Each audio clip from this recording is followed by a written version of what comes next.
chief instructor. He says, "Do you know anything about guns?" in Japanese. I was like, "Come on, do I know about guns? I've been using them since I was 18." But it was like straight in, and they were very surprised to see me come in. Once you've got it all on, you can certainly feel the weight on your shoulders. The longer you wear it, the heavier it starts to feel. But I would say it's not badly balanced though, because the metal, although there's about 30 kilograms in total, in most places it's quite thin, especially on the shoulders and the thighs. Hey there, and thank you for tuning in. We're excited to bring you another great conversation today. If you like the show and want to support us, please hit the subscribe button so we can keep bringing you great content week after week. And if you're feeling extra generous, give this video a like and share your thoughts and comments down below. Thank you so much. And now, let's get into it.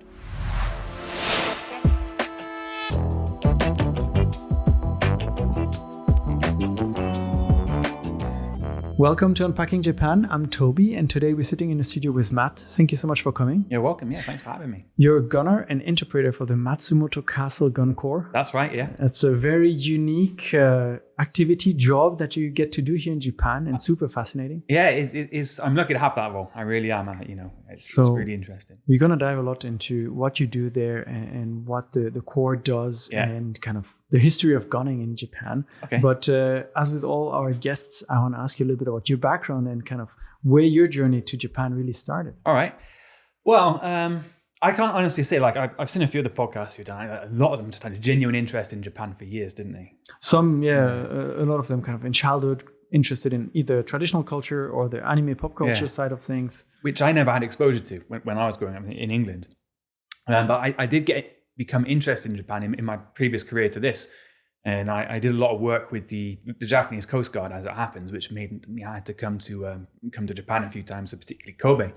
And that got me interested in Japan. And there was very few people in the where I worked who could speak Japanese. So I thought, well, I'm going to go to the library. I just got myself a book and a CD and started learning Japanese. And that's how my interest in Japan started. So not like some of your other guests who were interested in anime and such. Mine came a bit later in life. I was well into my 20s by the time my interest started. So what kind of work got you to work with the Japanese Coast Guard? Well, I used to be in a police constabulary, a very small specialist one in the United Kingdom, and we dealt with nuclear assets, so nuclear fuel mostly. And that fuel needs transporting around the world, and it always needed to have an armed contingent security force with it. And so we had missions out to France, America, and other places, including Japan. But once you enter Japanese territorial water, of course, the security handover, it goes to the Coast Guard. So in that case, we would be on the ships moving the fuel, and the Japanese Coast Guard would helicopter out, abseil onto the ship, and they'd take over the security detail, leaving us with to enjoy the rest of the cruise. So the fuel is being transported from country to country, kind of being used. Well, the fuel is being transported because it's a business arrangement. So TEPCO is the biggest client in Japan of nuclear fuel. And if they want fuel, Japan has no natural resources, particularly doesn't even. So they need to buy it from someone. Typically, they buy it from the UK or France. But wherever it's bought from, it needs a security force. And that usually falls to the British. And so because it's such a specific product, you can't just like send it over or have someone come pick it up. It's like it's huge. The police department has to bring it. That's right, yeah. Interesting. So you kind of started to work with the Coast Guard, and out of that got interested into learning the language.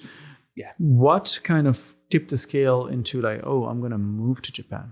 Well, I was still in the police at the time, and I transferred out of that department into the training department, and the training department was due to move to a part of the country, and I wasn't prepared to move. I'd have to go back onto the beat, and I'd done most of the things I could do in the police, and I thought, well, let's take a chance on moving and see how I get on with it. And I moved out to Japan when I was 32, so 9 years ago, and it's worked out pretty well so far. You're now based in Nagano Prefecture in Matsumoto City. Why that area? You were more like from a coastal area working with the Japan Coast Guard, and now you're up in the mountains. Well, that's where my in-laws live. So that's where we went in. I've been holidaying to Japan a few times. Obviously the major tourist hotspots, Kyoto, Tokyo. But we always ended up coming back to Matsumoto City in Nagano, which is my favorite place. It's cooler in the summer, and you get plenty of snow in the winter. And to me, it's like a Japanese version of what we have, something called the Cotswolds. It's very green and picturesque in in Matsumoto, it's the same. It's very green and picturesque as well. So you have family there now. You settled in Matsumoto. That's right. Yeah. But then comes a specific job, if I may call it like that you're doing now. The Matsumoto Castle Gun Corps. That's right. I didn't even know that they existed. I remember visiting the castle many years ago, and there were some people wearing traditional outfits that you can take photos with. Yeah. But I didn't know that you have this proper traditional corps that is kind of maintaining. Can you explain a little bit what this is and how you got into it? Well, when you went, you would have seen the hospitality team, and they just tend to be volunteers and a few models who put on the costumes. But we're actually a hojutsu, which is the name of the martial art of gunnery. We're a shooting team. And there are various shooting teams around the country. And we preserve this martial art, which is one of the oldest in Japan, as a matter of fact. And when you went to Matsumoto Castle, you may have seen on the second floor, there's quite a large firearms collection. Yeah. Okay, that's called the Akahane collection. And that was donated to the castle back in the 90s. And to commemorate those samurai era firearms being donated to the castle, they created a taiko team and a hojutsu gunnery team as well at the same time. So that's how the team started. And now we've got about 25 members, including me. And we work with other teams, and we travel around the country displaying samurai era tactics and the weapons themselves, because they're not replicas, they are the actual real thing. So the gun corps is basically maintaining those weapons, explaining them to the general public, and kind of doing demonstrations of that. Yeah. How did you get into that? I got into it. It's quite funny. So I was new to Japan. I'd been in Japan for only a year, and I was practicing my reading. I find the best way to practice reading is to get a newspaper, because you've got a mix of everything in a newspaper. Quite challenging. Anyway, it was the local newspaper, and I saw an advert saying, Matsumoto Castle Gun Corps, we're looking for new gunners. I thought, cool, I can do that. I know who they are. I've seen them before. I want to do that too. So I sent them an email, and they sent the email back. And of course, the family helped me write it, so it flowed naturally. My Japanese wasn't so good at the time. And then I went to the interview. I got invited to interview, went to interview, and it was a small room. It wasn't a nice room, nice studio like this. It was like a messy office more than anything. But with 3 guys sat on it. It happened to be the captain, the deputy captain, and chief instructor. And I walked in, and I took my wife's surname. So they were expecting Okahara-san. They just thought it was going to be a Japanese guy. Right, and in walks me, a 6-foot white guy. Guy Yamada-san, he's got his arms forward, the chief instructor. He says, do you know anything about guns in Japanese? I was like, come on, do I know about guns? I've been using them since I was 18. But it was like straight in. And they were very surprised to see me come in. And they said to me at the end of the interview, so, well, okay, but we haven't got and have never had a foreign member in our team before. And they'd been in existence for over 25 years at that point. And they said, well, we don't know whether you'd be able to get a gun license. We don't know what we can do for you. Would you consider being a half member, maybe just doing a few interpretations every now and then? I said, yeah, fine. That's a way in. Oh, by the way, can you do YouTube and Facebook? Yeah, I'll do that. So they brought me in to do the more creative part of it, interpreting during the demonstrations, because there's some quite unique language that people, maybe if they do know Japanese, wouldn't actually know. And they said, well, in the off season, because we have 2 seasons every year, in the 2 off seasons, can you manage the social media and try and give us a presence? And that's how I got in. Yeah. I said, yeah, okay, fine, I'll do it. They first asked you, do you know anything about guns? They didn't say, are you so-and-so, how do you do, take a seat? This guy is straight. You know anything about guns? I was like, yeah. So you said you've been using them since you were 18. Yeah. What kind of is your background that you have that experience? Yeah. I joined the army when I was 18. I've got a twin brother, actually. He's the smart one. So he went to university at 18. I'm not so I joined the army instead. But that was my lifelong dream. Since I was a kid, I wanted to join the army. So that was the right thing to do for me. And I joined the infantry, just basic part of the British Army. And that's how when I first started using guns. And when I was in the police as well, escorting that fuel, we had access to some really unique weapons, miniguns, 30mm cannons, 50 cal machine guns, and shotguns, everything. So over my career in the army and the police, I've been exposed to a lot of modern weapons, I would say. Not a muzzle-loading matchlock, but his first question was, "Do you know about guns?" Not, "How are you?" Anything like that. So that would be my next question. Then you use very modern guns that are used nowadays by armies in the UK and other countries as well. But the gun corps uses matchlock guns. Yeah. Very different mechanism, I guess, and way of operating them. Very different, right? So we've got the modern guns. They're designed to be user friendly. The end result is not very user friendly, but they're designed to be user friendly for the operator. You normally pull the trigger when it goes bang. Maybe some things if it's difficult to load, like a belt-fed machine gun or something. But a muzzle loading gun, like a matchlock or flintlock, you've got to prepare everything inside the barrel. So that means you've got to stack all the ammunition in the correct order, and then you've got to prepare the firing mechanism. So whereas a minigun can shoot 150 bullets every second, if it's tuned 150 per second. You can only fire one every 30 seconds with a matchlock if you know what you're doing. Maybe a little bit faster. I've managed 28 seconds is my best. One shot every 28 seconds. So it's a completely different.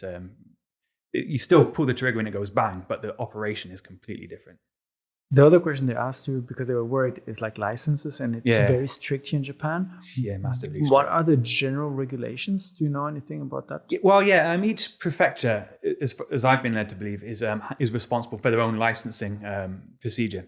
When I went into that, in order to have a matchlock gun, you don't need a license to have a matchlock because it's an antique. Because everything we use, it was made before 1874, which means it's... So they're all original. So they're all original, yeah. And because it's before that year, it's an antique, so anyone can buy one. The difficulty comes when you want to shoot it in public, when you want to learn gunpowder into it, well, then it's become a firearm.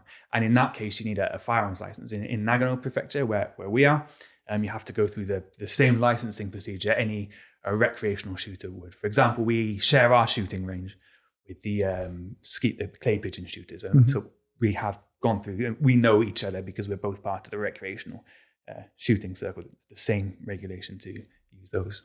So eventually, to do what you're doing now, you kind of had to go through that procedure, get your license, but you started with doing social media and communication. That's right, about that.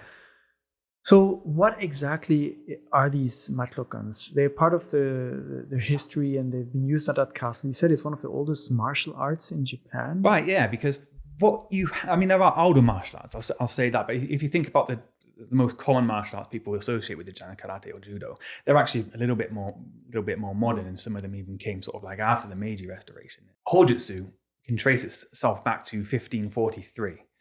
It was a long time ago. It's very specific. Because it's documented in a book called the Teppoki. And what happened was, on an island called Tanegashima, which is in Kagoshima, a Chinese ship with a couple of Portuguese lads, Portuguese sailors on board, it was forced to make landfall. Their sails were damaged, so they had to make landfall somewhere so they could repair their sails. And these two Portuguese sailors, they got off the ship with their matchlock guns to look for some meat so they could fill the ship back up with meat. And every time they shot, of course, it made a loud noise. And the samurai on this island, Tanegashima, the lord of the island was a guy called Tanegashima Tokitaka. Well, every time he heard thunder, he's like, what's this thunder? There's not a cloud in the sky. Why am I hearing? So he gathered the samurai and went down to the beach and saw these Portuguese with firearms. Now, of course, he's Japanese, so he doesn't speak Portuguese, and the Portuguese didn't speak Japanese. But the Chinese sailors that were with him, well, they wrote similar kanji to the Japanese. So there was a little bit of communication. They were actually able to talk to each other. And Tokitaka, he essentially said, I'm paraphrasing here slightly, so every time I hear thunder, something dies. How do I get that power? And they sold him a couple of guns well above market value.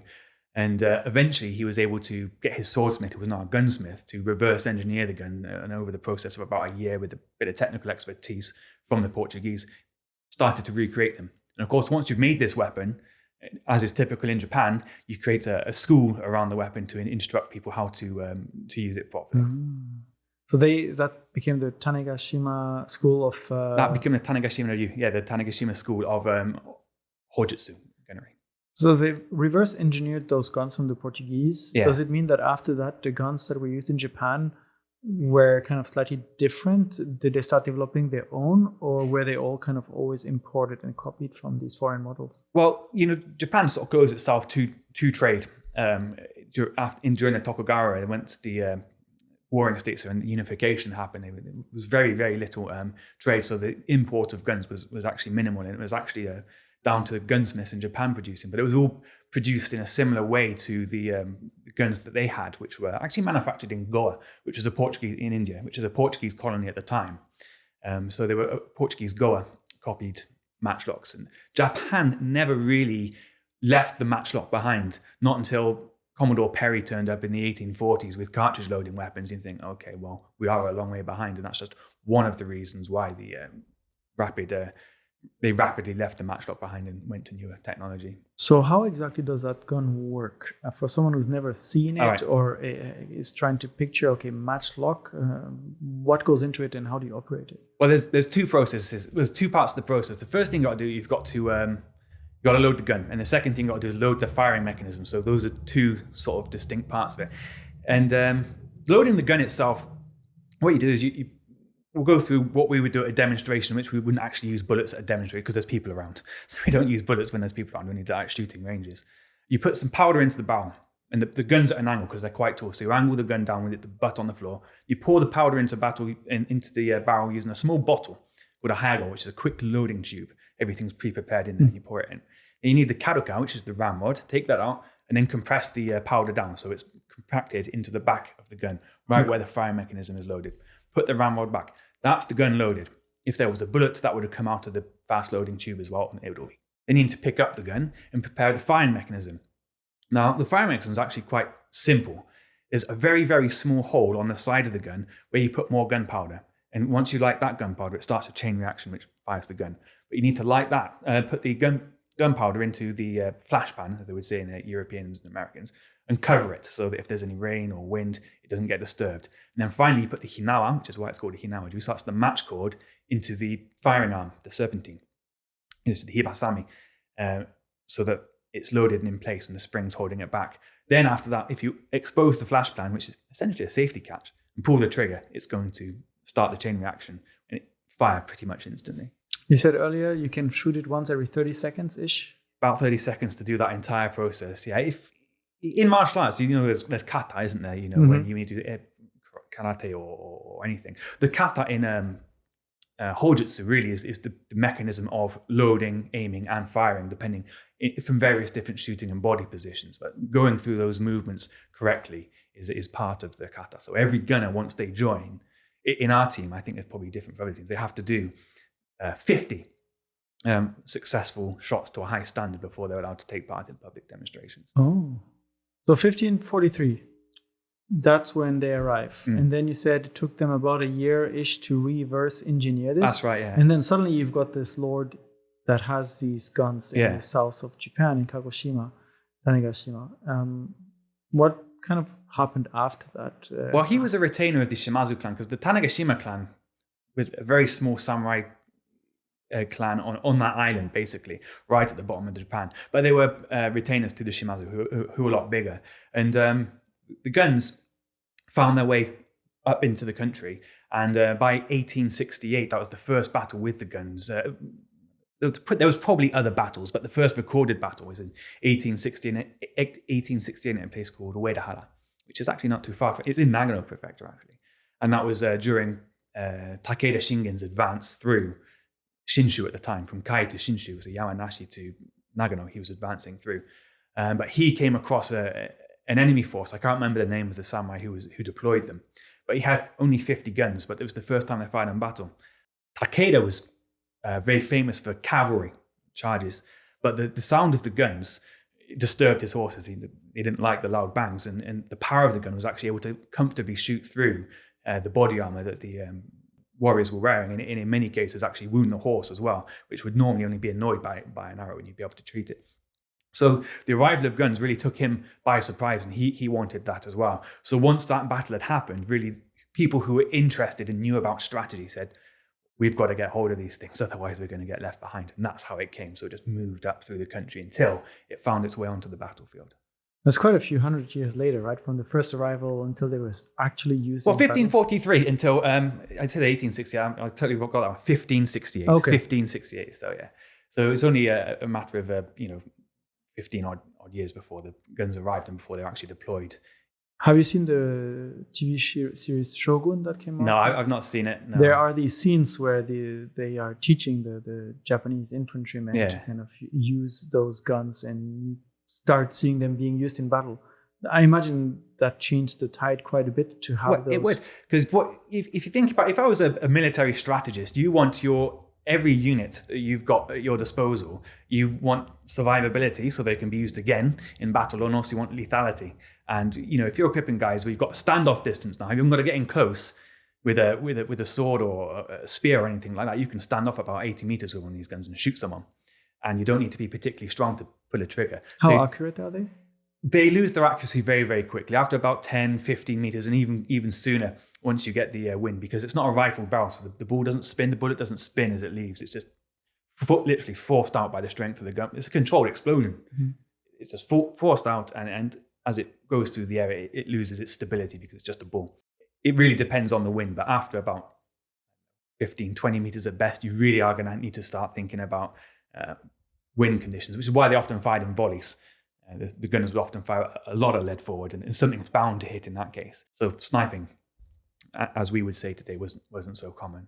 So you say volleys, I picture like kind of the old, during the Napoleon Wars, French and British soldiers kind of all lined up, and one knee on the ground and then the row behind standing, and then they kind of shoot one after the other. Yeah, that could well have happened. I'm pretty sure it did happen. The best strategy at the time for deploying gunners was you could send them out on an offensive, but as we've spoken, it takes about 30 seconds to load one of those guns, and these guns are expensive. It's not a good idea to lose them. Deploying them defensively in pre-prepared defensive positions, trenches, castles, that sort of thing was also a preferred tactic. Did it start replacing archery? That isn't something that people have said. It certainly reduced archery. It didn't replace it altogether, because archery was still very useful. A gun, it shoots in a straight line. When it's close, it shoots in a straight line and it goes through something. So it's likely to go through armor or go through a horse or go through cover and kill the person behind. An archer, when they fire, they can fire parabolically, so that they can drop over the top of things. So if there's cover in the way, they can drop arrows over. And in addition, it doesn't take long to load and fire an arrow, particularly if you don't really care where it lands. If it lands somewhere in the enemy, great. That's what you're doing. So you could have, I was going to say platoons of archers, but you can have groups of archers just lobbing lots of arrows, like creating like rain. So you would normally have mixed units, in actual fact, for your standoff weapons, gunners and archers, because if you lost one of those capabilities, then the other guy's probably got it, and you're not going to be doing too well on the battlefield then. Because I can also imagine like 30 seconds, if someone's charging at you and you shoot, and you miss, the guy's going to be on you before you can reload. That's right. And gunners would, in that case, they would normally carry like wakizashi or have they were carrying short swords, or they'd have bodyguard units to protect them, or they were in defensive positions where it was actually hard for people to close that distance down. 30 seconds, a person can run a long way in 30 seconds, so they had to have a decent bit of space between them. Historically speaking, who was carrying those guns? Were they like special units to carry guns? Were they samurai, or? It was both, right? So the armies at the time, you had two distinct groups. You had the samurai, who were like the officer class, for just a want of a better word. They were the military elite on the battlefield, and the strategists. And then you had the ashigaru, and the ashigaru were the light infantry, and they may have been equipped with all sorts of things. And each ashigaru unit would have been trained in a very specific tasks. So you would have archers, you would have gunners, you would have guys with spears. So there would have been specialist gunnery units who were familiar with the weapons, the characteristics of the weapon, and they'd be familiar with the other aspects. Like, for example, a gun, it needs maintenance. You've got to look after it. It's not like a sword where you can just sharpen it with a sharpening stone and say, that's good enough. A gun's got working parts. You need oil. You've got to make ammunition for it. You've got to maybe even make gunpowder for it, which you can actually do with just raw ingredients on the ground. Some charcoal and sulfur, what they call it, brimstone is what they used to call it in England. And you could actually formulate it yourself. So you need people who know how to do that. Otherwise, you can run out of ammunition. You mentioned that everything's pre-prepared when they go to the battlefield. Like they have like tubes. How many would they carry? Yeah, well, we carry in ours 8 when we go onto not the battlefield, but the display ground. So you've got 8 shots. You've got 8 shots, yeah. And after 8 shots, the gun is too hot to hold. If you fired 8 shots with 30 seconds between this, the gun gets hotter and hotter and hotter. And so we've been likely, we don't know ultimately how many shots they carried, but from the equipment that we have at Matsumoto Castle, which was all from the armories of when it was the samurai era, it looked to be around about the same size, around about 8 shots. But I have seen drawings from scrolls where gunners were actually had what essentially was a bandolier with more powder bottles hanging off there. Now, I don't know whether they were expecting to shoot it or whether this guy was like just carrying extra ammunition for anyone who needed it. So my best guess for how much ammunition they carried would be enough to survive the battle. That's how much they would be carrying. 8 shots, wow. And then the gun is too hot. What about misfires? Very common, yeah, very common. More common in bad weather. If it's raining, you can, people say, oh, if it's raining, you can't shoot. Actually, you can. We've shot in the rain lots of times, but there's a higher chance of a misfire. And when there is a misfire, that either means the gun doesn't go off when you want it to, or it goes off before you want it to. So it could be either one of these things. And I would estimate with our guns now, and it's probably because they're old, maybe about 1 shot in 20 is a misfire. And you can imagine if it was a large unit of maybe 100 gunners back in the Sengoku Jidai or possibly even the Edo Jidai, it was quite likely that there would have been misfires as well. So those guns were used from the 1500s until Matthew Perry arrived and kind of brought new technology back to Japan. But it's not all just these long barrel guns that the Portuguese had at the beginning. No. What kind of guns did they end up developing and were available? Well, we'll go from the smallest kind, and the smallest kind is called like a tanzutsu, which it's designed to be used by one hand. So it's a pistol, a matchlock pistol. The loading process is the same. We went through it before. You put powder in the barrel, squash it with a karuka, then load the firing mechanism. Pretty much exactly the same. Very, very short. And normally the caliber, the size of the bullet is obviously quite a lot smaller. So that's a tanzutsu designed to be fired by one hand. And interestingly, most of those were made during the Tokugawa era, during the peaceful era. And it's more of a status piece. Look at me, I can afford to get a gunsmith to make me a pistol. I've got this much money. And they would learn to use it as a matter of skill at arms. Look how good I am. What was more common during the Sengoku Jidai, the warring states, there was something called a bajozutsu, which was designed to be fired by cavalry. Now, it was only the samurai who were allowed to ride horses into battle. So these bajozutsu were also custom made for the samurai who ordered them. They were a little bit larger than tanzutsu because they're designed to be fired one-handed, but the caliber was similar to what the infantry were carrying at the time, which was the banzutsu, or numbered gun. The banzutsu is the long gun, which you would normally see said in that program Shogun, which you saw. They were teaching the infantry how to use them. I would hazard a guess, having not seen the program, those were banzutsu, numbered guns. And they were called banzutsu because that literally had a number on it. They knew this guy had this numbered guns. They actually had a registration system. Interestingly, these guns were made normally by gunsmith apprentices. They were mass produced, lots and lots and lots of them. And so occasionally they're called noodle guns because as the metal gets hot, the barrel starts to bend. And so they just think, okay, that gun's useless. I'll throw it away, smelt down the metal and make a new one. And so it's said, and I've heard it often said, but never actually read it myself, there was more guns than there were soldiers in Japan at that time because each gunner needed more than one gun because it was just the metal quality was that bad. And then after that, you've got slightly larger guns, something called a zamazutsu, which is designed to be fired either from the loophole of a castle, which is the shooting window of a castle, or from the embrasure of a ship. So they're designed to be fired much farther. And the metal of that barrel is actually quite thick, with the caliber being around about the same as the banzutsu. But because the barrel's thick, you can overcharge powder, and more powder, more velocity, gun shoots further. So they're great for defensive firing. But because the barrel's so long and because it's so heavy, moving it around the battlefield, you normally would want to get it in position before the bad guys or before the opposing force turns up. And then finally, you'd have the ozutsu, which is basically a portable cannon, most normally carried by the samurai. They're expected to use greater courage and skill to not necessarily take out troops, but take out material. So you're firing a ball which is about this big. If you shot that through a wall, that's going to be enough for a soldier who's following you up to put the gun through the hole in the wall and shoot whoever's behind the wall, for example. Or if you wanted to damage and destroy a gate, or you wanted to damage and destroy a wall, you could just keep using these heavier shots to try and destroy material. Of course, if you shot someone, they'd be blown to pieces by a ball that big. But it was more of an anti-material weapon as opposed to an anti-personnel weapon. These are like all guns, handhelds, and you mentioned like a portable cannon. Yeah. What about like actual cannon? Yeah, well, they were actual cannon. They did exist, but they were not as common as the ozutsu. I asked the question to the curator of Matsumoto at the Akane collection. Well, we've got 2 cannon in the castle, actually. So why haven't we got more? Wouldn't that be better on the battlefield? And he said, well, look, during the time, the armies moved entirely by foot. Some guys had horses, but mostly people walked. It was hard to drag a cannon with you, especially when you're going through forests or over mountains and such. And this wasn't practical. It was more practical for if you wanted the heavier weapons to carry the ozutsu, which was firing a smaller shot, but still heavy enough to damage material. Because now I'm thinking back about the TV show. Maybe I said something wrong, and the thing that we're learning to shoot were the cannons, but maybe it was both. I need to rewatch if it was cannon, that's perfectly plausible. They may have been destined for the Navy, not for the Army, and the ships would have had, once the guns were on board the ship, they stay on board the ship. So it could have been either one of those. I'll have to watch Shogun and send you an email and tell you what it was. So back to your journey at the Matsumoto Castle Gun Corps. You have this first interview. You tell them you know how to use guns. They tell you, okay, first let's do social media and so on.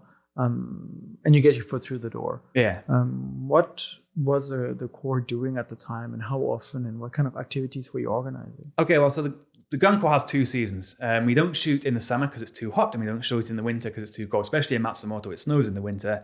And in the summer, in the interest of not our safety, but of the audience, we don't want people getting the netchy so that the heat stroke whilst they're watching anything. So our shooting seasons are in the spring and in the autumn. Now, I joined in the spring, and they said, okay, well, we'll get you ready for the first spring demonstration. So come along to watch us practice, and you ask as many questions as you like, and help you figure it out, and we'll introduce you to everyone else. So my first activity was getting ready for the spring gunnery demonstration, which was at Matsumoto Castle, as it happens. We had another couple afterwards as well, in and around Nagano and Gifu. But it was getting ready for that to begin with. That was pretty straightforward. I literally just turned up and watched and asked questions, and no one really paid me any mind. I think some people maybe thought I was a tourist just coming to see what was going on. But I came back for the autumn demonstration, the same guy. And then that's when I actually got to fire a gun for the first time. One of the other gunners said, "Hey, do you want to have a go?" And I said, "Yeah, I'd love to have a go." That's when I first started shooting. So you do demonstration for the public, kind of keep this martial art alive. Yeah. It seems much less known than others like karate or judo. I know, yeah. It's a shame because it's a really interesting martial art. And then, there are martial arts that use projectiles. I mean, Kudo, which is the way of the bow.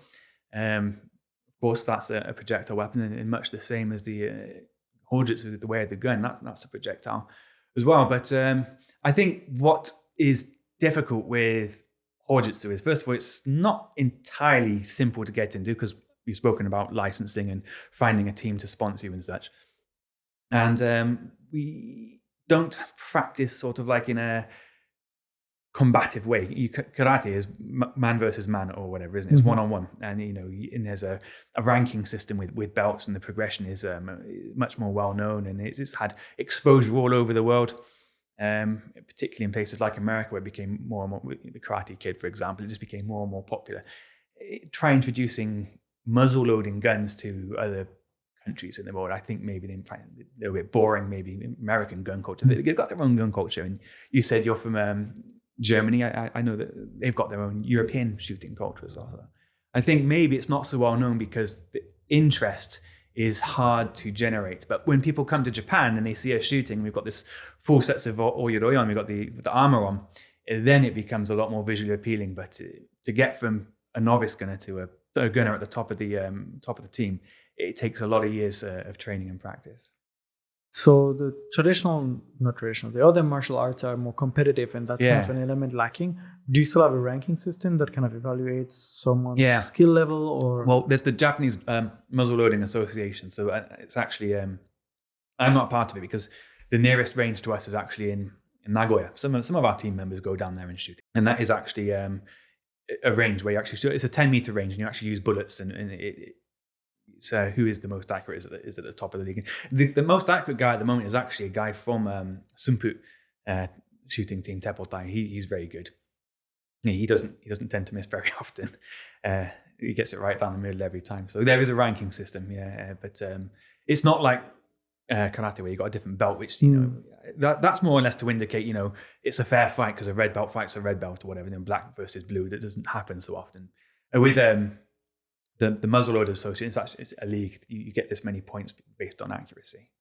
You said earlier that there are different schools. The one that kind of started it in Tanegashima. Which school are you part of, and how do they differ? Okay, well, we've got the Morishige-ryu of Hojutsu. So we study Morishige, which is probably the best known school. And that one was developed really quite late on in the 1800s. So it was during quite a peaceful time, but it was actually the school of shooting that was used by the samurai of Matsumoto, actually, when they went to intercept rebels who were marching on the Shogun, they were making their way to Kyoto. They had to come through Nagano, and 350 samurai and ashigaru from Matsumoto were dispatched to intercept them. They'd been practicing Mori Shigeryu. So it is a real battlefield tested school of shooting. But there are other schools which aren't. As Sekiryu, for example, specializes exclusively in the use of the ozuts, the big guns. And that's typically fired in quite a ceremonial way. Even the way they catch the recoil of the gun and the movements they make are almost kabuki-like when they do it. So there are different schools with different purposes, different guns, different tactics. And we do the Mori Shigeryu. So different, so it would be like different kata, as you mentioned before. Yeah, that's right. They have a different way of loading it, maybe, or like step by step. Well, the loading is pretty much the same. You've still got to load it, and you've still got to prepare the firing mechanism. There's scope for a bit of variation in the way you do it, but for the interest of not getting yourself blown up, the way that I've described it is probably the safest and best. And it's the way that I've often seen. But interestingly, I went to Tanegashima Island 2 years ago for a Hojutsu meeting with about 25 teams.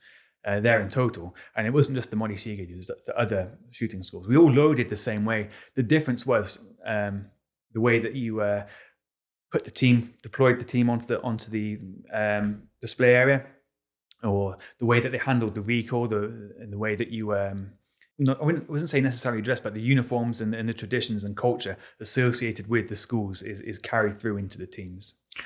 Can we get into that a little bit? You mentioned the way that you display the team. So you arrived there with, 5 to 10 members? Or? Well, when we went to Tanegashima, we brought 9. So we had 2 sub-teams of 4 and the captain, so 9.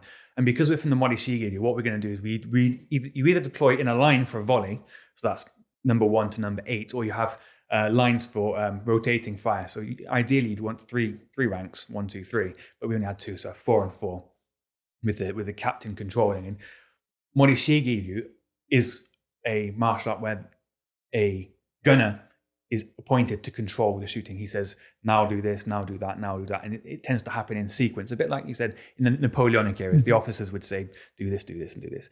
Other schools, they fire completely independently, and they've got eyes looking all around to make sure that they're doing it in the correct sequence and order. So that would be different. So the Sekiryu, for example, most of their shooting happens from a kneeling position because the guns are so heavy and the recoil is so large. They have to manage the weight and the recoil of the gun, but they don't do it under the control of a captain. They do it under their own recognizance, but coordinating with each other, either silently or with a few past words. But you also mentioned that during those demonstrations, there are no actual bullets. If it's a live demonstration, of course, now it's too dangerous to take live bullets. The only time we shoot live bullets is for the Muzzle Loaders Association when you're actually doing a shooting competition in public.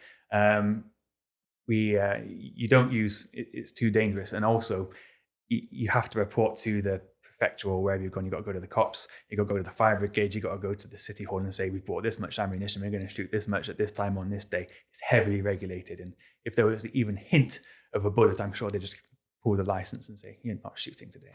You said the other thing that differs are like the armor. So when you do these demonstrations, performances, or competition, you're not dressed as you are today. You're wearing the full traditional armor. Yeah. What kind of pieces go into this? Are there specific armors that were used by gunners that are maybe different from other infantry? Well, if you think about specific armor that's used by gunners, like most of the gunners were normal infantrymen. So and the infantry were given what they were given. So depending on which clan they were and how much money they had available and what the traditions were, and whether there was spare money for equipment, they would be a better equipped soldier. They may be indistinguishable from a samurai. They may be very, very heavily armed.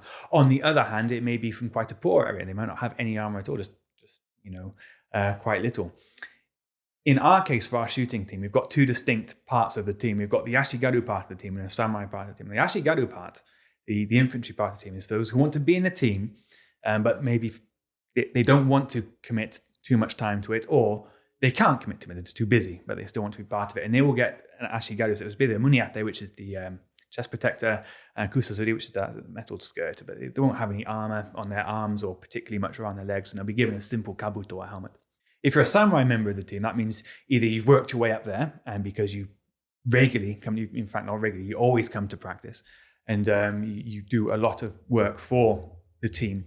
And then you would actually get a set of armor. And the armor is actually given to you by the team. For most people, a couple of people have bought their own sets of armor, but that is what you would see maybe in a Hollywood movie. In fact, we use the same company that makes the armor for people like Last Samurai to actually produce the armor. But it's the full set head to toe, and it weighs about 30 kilograms once you've got it all on. 30 kilograms. Wow. How does that compare to like you were in the army before to like modern equipment? Well, it's not too bad. I mean, I got to say, when I was in the army, the police, you get body armor. Literally, that's just like a vest, and you get a helmet. And depending on the environment you're going into, you might have a few more bits of equipment for explosion protection from shrapnel, but not often. And the body armor, modern body armor, it's heavy, but it's designed to be well balanced and light. And you can imagine this metal armor. It's designed with as much tradition as it is with science. Okay, so it's not entirely practical. Once it's on, it stays on. So if you need the bathroom or anything, you just didn't get it all done beforehand. Once you've got it all on, you can certainly feel the weight on your shoulders. The longer you wear it, the heavier it starts to feel. But I would say it's not badly balanced though, because the metal, although there's about 30 kilograms in total, in most places it's quite thin, especially on the shoulders and the thighs. And after a while, you don't notice it. It's uncomfortable in my case, I guess other people are different. It's quite uncomfortable to put on and to get used to, but once you've been on the display ground or the practice area for a little while, then it's a lot more comfortable. How long is it to kind of put the whole set on? Depends if someone helps you. We do have other parts of the team. I did mention we had Ashigaru and Samurai part of the team. We also have the Yoriki, the people who help us in non-shooting roles, which is where I started basically because I was a non-shooting role. They help you. They'll help you put on the armor, so you can normally get it on in about 15 minutes. If you're doing it yourself, you can expect it to take twice as long, about half an hour to get everything on properly. Do you retain any mobility after, or do you feel like it does move pretty well? Yeah, I've not tried lying down in it yet because I don't know if I'll be able to get back up. But you can move in it. You can't move quietly, as you can imagine. The metal, once it's all hitting each other, it makes a very distinct sound. But the mobility is still there. Of course, the biggest restriction is that when you've got the door, which is the whole body part of the armor on, it's very hard to bend over and pick things up. And so there is a little bit of a difference. When you practice, when you're just wearing a hakama and lightweight training gear, you've got a lot more, but you've got to sort of reach a little bit further when you've got the armor on, because it's not compressing you, but it's trapping you inside this metal shell. Are any of these armors able to deflect some of the bullets, or would all of them, regardless of the gun, kind of just power through? The armor was made to deflect bullets. But as you can imagine, it's made from iron, and it's thick and it's heavy. And so whilst it is bulletproof, you've traded off most of your mobility to put that on. If you're a soldier wearing that, you've traded off any kind of mobility you've had to replace it with this very, very heavy piece of metal. The armor we wear, and most armor that was worn during the Sengoku Jidai and the Edo Jidai, bullets going through. It's probably going through both sides. Okay. Particularly at close range, it's just going to pass all the way through. It's not going to do a lot to slow the shot down.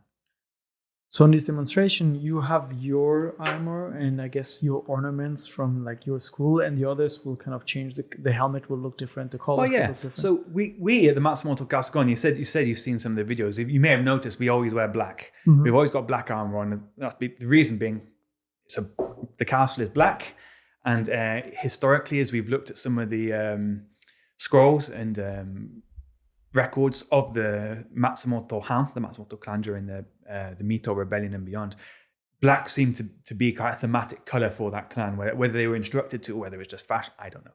But it was the thematic color. So we've maintained that. Aichi Teppotai, they wear anything they want. They're very vivid. When you got some gunners with the kind of red armors on, black armors, greens, very vibrant colors, and they look. It's probably a bit more true to real life in that the samurai bought their own equipment so they could have it looking pretty much how they wanted. I didn't know. I thought they also kind of had like a color based on their clan or something like that. Well, that was the case. The Sanada clan was always in red. The Aichi Teppotai is. I'm not sure they're associated with a particular clan. I think they're associated with a region. So it possibly just reflects the fact that region has several different clans. And so when they come together as a unit, this person represents that clan, this person represents that. They also have their hata, their flags as well, to indicate what part of the country or what team they're part of as well. When you joined the Matsumoto Castle Gun Corps, I imagine you probably knew nothing or very little about all of this. And no, I didn't know. I had to learn. All this is what I've learned in the years I've been in, and it's what I've been told by the other members of the team. Either because I've got curious and asked the question, or they've said you need to know this because, and so they've told us. What got you so deep into this? Well, I've always had an interest in guns. I didn't join the army because I want to shoot things. I'm just genuinely interested in firearms and ballistics and things like that. And the first time I saw the Matsumoto Deppotai in action, I wasn't a member. I was on Japan on holiday. So I knew of their existence. And so when I saw that advert in the newspaper saying, we need more members, I thought, I want in, I'm going to join. So what got me into it so deeply was them allowing me to join. And of course, they said, Matt, we want you to do social media as well. I thought, okay, I can do social media, but how many times can you just put on some guys shooting?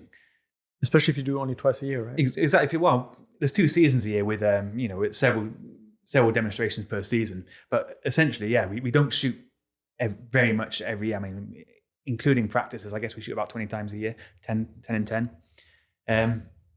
So getting into the team, once you've filmed a practice, If you film the next practice, it's going to look very similar to the previous video and to the previous. So I had to start digging deeper and actually find things that I thought were interesting. Well, if I find it interesting, someone else is bound to find it interesting, and start making videos about other aspects of gunnery. So really, that was a catalyst to sort of make me look a bit deeper into rather than just the surface level shooting, just the culture, the history of the Hojutsu and the Matsumoto Castle Gun Corps in general. Is there anything that kind of really surprised you in your whole research that you're like, oh, you did not expect that part of gun history or gun usage here in Japan? Well, one thing that did surprise me, well, I wouldn't say surprised me, but I found very, very interesting, was that the rotating fire that the Japanese did actually was used in battle in 1575, which was before the Europeans started doing it. I was surprising that they're actually developing gunnery and battlefield tactics ahead of the Europeans, and then it came to a pause because Japan unified. They didn't really have any progression, but it seemed that the warfare in Japan was actually outpacing technological and strategic development in Europe during the same era. Yeah. Interesting, because you'd think that in Japan it was kind of late and very contained, whichever access they had to guns and their usage. But that's why it surprised me, because I thought, European warfare is so well documented. It just goes and goes and goes and goes and evolves. What surprised me was sort of that between the period of the gun being introduced and then the Battle of Nagashino, and then towards sort of Kawanakajima and the end of the Sengoku Jidai, for that brief period, it seemed that the strategy and tactics of the battlefield were rapidly developing at a much faster rate than the European, particularly the French and the British, who were always having at each other. In Europe, it seemed that they were moving in a much faster direction, not faster direction. They were moving much faster than the European counterparts. How complex were these strategies? We hear a lot about the warring states, and it seemed like the whole period was kind of chaos, but every single battle was kind of organized in its own way. Well, the battlefield, a war is organized chaos. Okay, you can come up with a plan, and you have to delegate that plan down to the people and just hope they execute what you've told them to in the correct way. Because once the battle starts, from my own experience, right, you've only got radio communication, but once you're fighting, you're only half listening to the radio, and so responding to orders and changes in strategy and tactics on the battlefield is hard. Sengoku Jidai warring states are much even harder. You've got to send a messenger out. Of course, the messenger, he's fair game, he's a target, so there's no guarantee he's going to make it in the first place. And you haven't got a radio. You have to watch the direction of the flags in order to control the force. So it was chaos in that the commanders needed to have trusted commanders and just hope they did what they were told the way they were told to do it, and then leave the rest in the hands of the infantry and hopefully outgun, outshoot, outsmart the opponent. It's chaos. Even now, war is chaos. When you join the army, I imagine you study general tactics or strategy for battles, or on a small scale, like, I don't know, how to approach a building or whatnot. Are there some tactics or strategies that come from this Japanese period that kind of have made it through history and applied today? I wouldn't say really. I guess you could say that the tactics and strategies, I mean, they are pretty similar in that you are using a gun, and that means it's a standoff sort of attack. You're not going in close with the bayonet, for example, and shooting. Once you're shooting, the whole idea is to keep a distance and hopefully increase your survivability whilst increasing your lethality at the same time. That's the whole idea behind these sorts of guns. And of course, that is preferable to getting in close and mixing it with the opposing force. But when you're going to approach a building, the gun is, it's useful, but you've really got to start thinking about, wow, so I got in the toolbox that's going to help me in this, because if you're going around the corner, I mean, you may not have time to, in a trench, for example. Yeah, you don't have the 30 seconds to reload. You don't have 30 seconds. And once you fired that one shot in those days, I mean, what are you going to do next? So I wouldn't think that, I think maybe the heritage comes from there. I don't think any of the modern battlefield application really comes from there. Maybe the soul of the warrior, maybe the being able to maintain your composure in battle. The stress of battle is very stressful. You could liken that back to the samurai, and you just think about focusing what you have to do in order to achieve victory. But I don't think any tactics particularly would have much similarity then and now. How has responding to that newspaper ad changed your life in Japan? Kind of joining this very niche community of gunners and kind of joining that club and being part of this now for quite a few years? Well, it's been good because it means, okay, first of all, I've got quite a few nice hobbies in Japan. I like having things. I don't like doing nothing. I don't like boring days. I like doing things. And this hobby in particular, I've joined. You say club, but it's a team. We've joined the team. No one speaks English. I have got to speak Japanese. That's the only way to learn Hojutsu is to join a Hojutsu team. The only way to do it is in Japanese in Japan.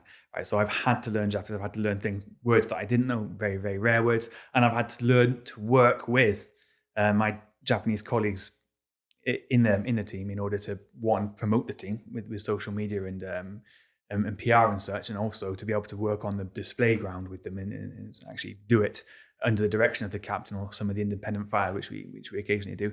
And then afterwards, when we engage with the audience, you've got people coming up and asking you questions. Okay, they're not asking that in English. Mm-hmm. So how it's changed my life, it's like accelerated my Japanese skill. I was learning with books and DVDs before, and I came to Japan. My Japanese level was just about manage a newspaper if I had enough time. When I was speaking to people, I could, fill the car up with fuel or do the groceries or whatever. But that is you learn to speak idiomatically. You start to think about, some of the reading between the lines of the way people speak to you. So it was not just taught me how to shoot the Japanese way. It's taught me how to talk the Japanese way as well. And that's been really helpful. And community-wise, is this community kind of extending beyond just the practice? Yeah, well, like I say, there's a shooting community. When you say community, there's a shooting community. Recreational is probably the rarest hobby in Japan is recreational shooting. But we do things for our community in the city as well. So we regularly take part in the Matsumoto Marathon, which isn't happening this year, but we join that to help cheer on the runners. And we put on the armor. You always see the samurai litter picking on YouTube, don't you? So we put on the armor so we can go litter picking around the castle. And in fact, we even engage with celebrities in Tarento when they come to Matsumoto. In fact, I'll tell you one guy. He's called Festival Man, Miyagawa Daisuke. Do you know Miyagawa Daisuke? He's a Japanese comedian, Tarento. Okay. And when I was a policeman in England, he came to Gloucestershire, where I'm from, and he took part in a festival called the Cheese Rolling Festival. Okay, and what they do is there's a big steep hill. They throw a cheese, which is about the size of a football, down a hill. Everyone's drunk and they chase it down. He wanted to take part in that. That was his shtick, taking part in festivals around the world. I think I know. Yeah, you've seen that? I think I've seen that show, okay. Yeah. So I was the policeman on duty at the time. I was talking. I saw I knew a bit of Japanese at the time because I'd been studying. I said, "Oh, konnichiwa." A little conversation with the guy. And so he won the cheese, actually. So he won the competition. But anyway, when I was at Matsumoto Castle a few years ago, he came with Chidori, a couple of other comedians, to the castle. And it was the second time I met him. So he finished his filming. And I said to him in Japanese, so did you went to Cooper's Hill in Gloucestershire? He said, oh yeah, I did. I did. Do you remember you spoke to a policeman who could speak Japanese? And he said, oh yes. Well, I'm that policeman I spoke to. And so I actually met him twice through being able to speak Japanese. And the community. I was not part of the shooting community, local community. We wouldn't have been at the castle to help them with what they had arranged. Yeah, I think kind of giving English access to all of this and kind of sharing that culture as well internationally is maybe bringing a lot of interest. I believe you've been writing books as well. I have, yeah. My first book got published a couple of months ago. And that's about when I was in the police. In fact, like I said, that's why I learned Japanese, is because we did a lot of international work. And I've got another one coming out next month, which is about when I was in the army. And they've both been picked up by publishers. So I'm not self-publishing, luckily, because I wouldn't have a clue how to do that. And I'm doing my third book now, which is actually going to be called Gun Samurai. And that's going to focus on Hojutsu, the way of the gun, and the making of a modern samurai, for want of a samurai. Of course, that came to an end in 1868. But the making of a modern samurai, the modern iteration of a samurai. So if anyone else was interested in learning about Japan and they think, oh, I don't know anything about it. I knew nothing about Japan either. You just got to go ahead. You just got to go and do it. And that's what the book to be about. Is so just, if you want to change something in your life, you've got to go ahead and change it. And that's what that book's about. Did you expect any of this when you were kind of on that ship trading fuel with the Japanese Coast Guard? When I was on that ship trading fuel, I was trying to stop myself being seasick most of the time, or walking around doing patrols, monitoring systems, and they would come on, the helicopter on, and you think, oh, okay, the Japanese are here now. Because we've been on duty for about 3 months, possibly longer, we're like, right, I'm going to my cabin. I'm going to get drunk and I'm going to sleep for a little while and then get back on duty. Get back to seasickness right after. Get back to seasickness right after. So I did not expect it at all. I didn't expect the police to open any doors socially for me. I come from a family of police officers. In England, my father, stepmother, they're all cops. So I ended up being a policeman after the army.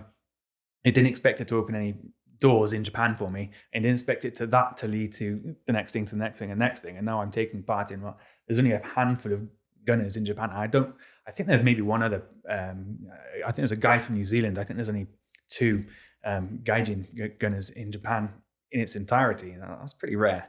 I didn't expect that at the time. Is this growing, the kind of the gunners in Japan as a? I don't think it is. We had a tough time during the plague of unspecified origin. The pandemic. Yeah, the pandemic, when that came, that was a tough time for us because we weren't getting any sponsorship from the castle or the city because they didn't have any visitors. Mm-hmm. So of course we weren't being subsidized. There was talk of reducing the team or that sort of thing. So that was pretty tough, but we started to build ourselves back up. And now that the yen is pretty cheap, we've got a lot of foreign visitors coming in, which is useful for me because I speak both languages when guests come to see. But I don't think it's growing particularly much because what the sport needs to do, what the martial art Hojutsu needs to do in order to grow, is it needs new blood, new gunners. And if you want to learn Hojutsu, it's a significant commitment of time.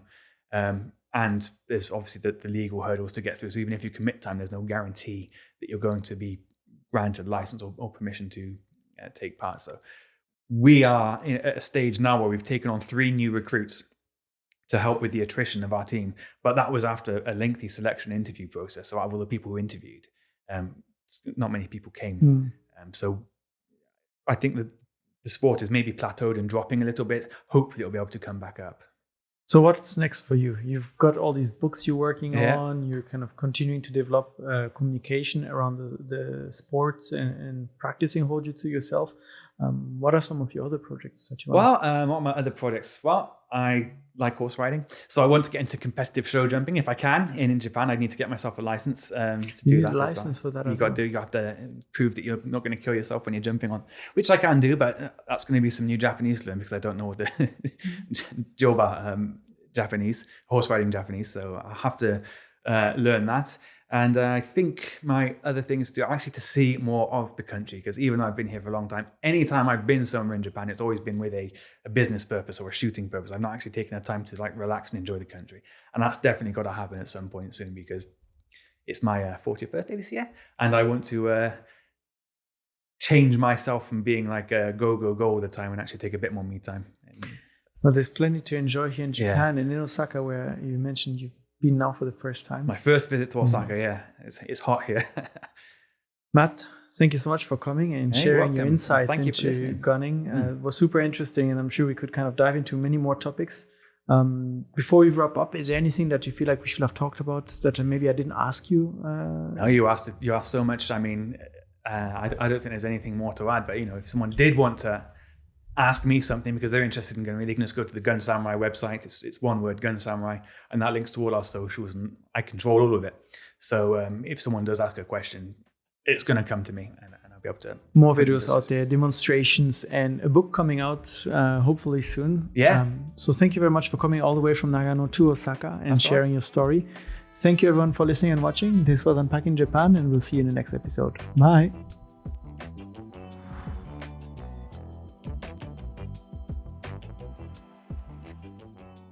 Thank you so much for joining us today. I hope you enjoyed this episode as much as I did.